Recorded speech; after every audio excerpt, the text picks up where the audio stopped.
Yep, so my name is Patrick. Like to say I was born and raised in the 54901, in about 2-mile radius. I've spent a lot of my time here. So when I contributed to this, when I began with the Writers Club a few years ago, it helped with my writing quite a bit. I like to read a piece that was inspired. It was inspired by my maternal grandfather who passed away a few years ago and really motivated me to start writing. Take it very seriously. So the title is Do Not Ever Stop Writing. I finished reading from the rough draft of my novel and looked up. Next to me, my bedridden grandfather frowned and willed his facial muscles to form a simple sentence. Do not ever stop writing. I didn't want to accept what was happening. I couldn't. The man I had known for over 3 decades was transformed by copious amounts of medicine and pain. The loquacious scholar, avid bike rider, and survivor of the Great Depression and World War II was losing this battle in his hospice room.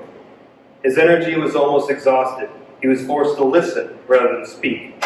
Soon, he would no longer be able to listen. I'm not sure how long it took me to respond as I grappled with the gravity of his request and his suffering. Absolutely, Gramps. I promise you. He gave a weak smile, then grimaced. Each day I convinced myself that he would recover. Nothing else had stopped him before. Why would anything now? Each day my memories with him came rushing back. As a young child, I essentially lived at my grandmother's house. On some of my visits, my grandfather waited in the den, holding his newest VCR cassette of cable TV recordings. He let me do the honor of sliding it into the old TV. I watched Rugrats or Angry Beavers with delight, he and my grandmother delighting in my reactions. Later, he chased me on my big wheel across the block, and then my grandma would prepare supper. The 3 of us would eat in the great big dining room table, the stained glass windows providing a calming atmosphere. Through my teenage years and adolescence, my mother, sister, Gramps, and I had countless lunches and dinners at Mike's Supper Club in Oshkosh. I savored the 4-piece roasted chicken or the 1-pound Spartan burger as I listened to him and my mother talk about the 60s and 70s, almost removed to the late 90s and 2000s as my childhood is to the present. He and I would walk down the aisles of Target or Walmart, barely able to contain my excitement. I would scan the glass case of video games for a reward for my grades. Or after a meal, he would pull a package from his car, a game awaiting us inside, out guaranteeing adventures.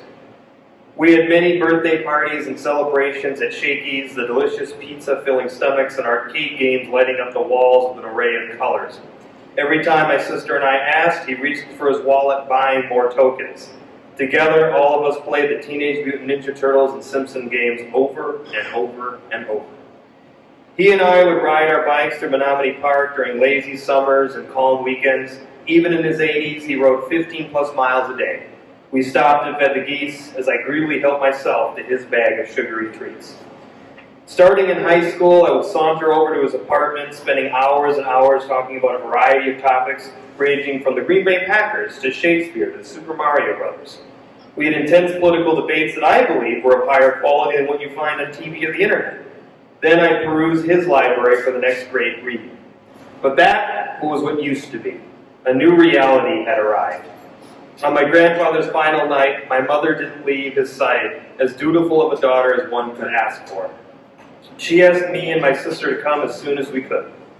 Numb, I stood in my driveway, ignoring the rain. Deep down, I knew he wasn't long for this world, but I still held out hope. Fittingly, there was a train on my way to the hospice center.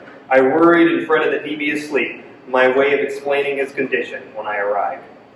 As fate would have it, he held on so my sister and I could say goodbye.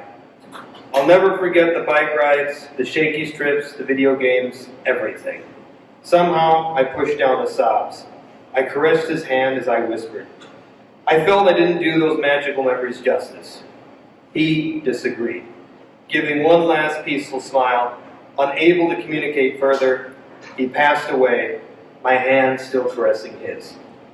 4 years later, my grandfather's death has become real, although sometimes I think I'll see him riding his bike around my neighborhood, or we'll make plans to grab a meal at Mike's. Daily, I think about his plea. It was the last complete sentence I heard him utter. For years, I danced and flirted with the written word. Inspired by J.R. Tolkien, J.K. Rowling, and others, I planned to write my own epic. Paralyzed by perfectionism, I kept delaying my start. The excuses were endless. I'm not ready. I need to hone my craft. I need to read more. I don't have the time. I don't have the money. Tomorrow or next week or next month was always better than now. After my grandfather passed, I realized how precious time is and how thin these excuses were. He lived to be 96 and wanted to accomplish more. We don't have forever. I don't have forever. So I devoted myself to creating something that remains incomplete to this day. However, I'm infinitely further from where I started. I wish I could walk over to his place and show him my latest work. I'd hear his mumbling and watch him adjust his glasses as he underlined and corrected. Then we would discuss politics, literature, and sports over dinner. The hours would fly by. Since I can't, I'll do the next best thing. Until I physically and mentally cannot, I will write. For him, for myself, for my future readers. I wish I would have started sooner, but the best time to start was yesterday. But the next best time is now. And I shall seize all the moments I can. Let me rephrase my grandfather's words to you, reader. Do not ever stop doing what you love. You'll enjoy it. Others may too. You might brighten the world a little bit. So don't wait. Create and never stop.